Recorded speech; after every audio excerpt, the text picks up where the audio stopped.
আপনারা কি কখনো কোনো মৃত মানুষকে হাঁটতে দেখেছেন? এটাই সেই মৃত মানুষ যে মৃত্যুর পরেও হাঁটছে।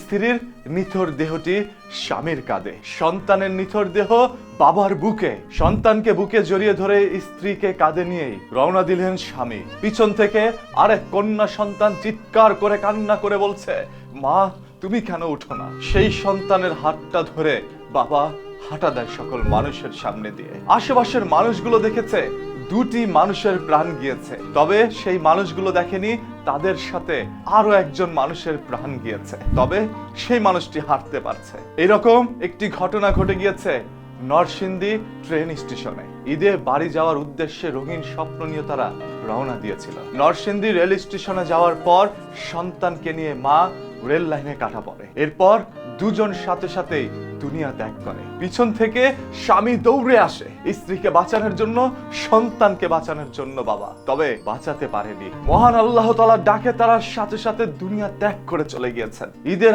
আনন্দ যেন বিষাদে পরিণত হলো। বাংলাদেশের অসংখ্য জায়গায় প্রতিনিয়তই প্রত্যেকটি ঈদে এরকম কোন দুর্ঘটনার শিকার হয় মানুষের জীবন, এবং সেই দৃশ্য যেন সিনেমার দৃশ্যকেও হার মানায়। গতকাল যখন সিনেমা হলে মানুষ সিনেমা দেখতে গিয়েছিল, তখন বাস্তবে এরকম ঘটনাগুলো ঘটে যাচ্ছিল। প্রায় 11 থেকে 15 জন মানুষ এবার ঈদে বাড়ি যাওয়ার উদ্দেশ্যে গিয়ে জীবন দিয়েছে। আর কত মানুষের জীবন দিলে তারা ঈদের আনন্দ উপভোগ করতে পারবে? আর কত বাচ্চাগুলো নতুন জামা রেখে মাটির নিচে শুয়ে থাকবে? আর কত কবে এদেশের বাস, ট্রেন, লঞ্চ নিয়ন্ত্রণ হারানো বন্ধ করবে? কবে মানুষ সচেতন হবে?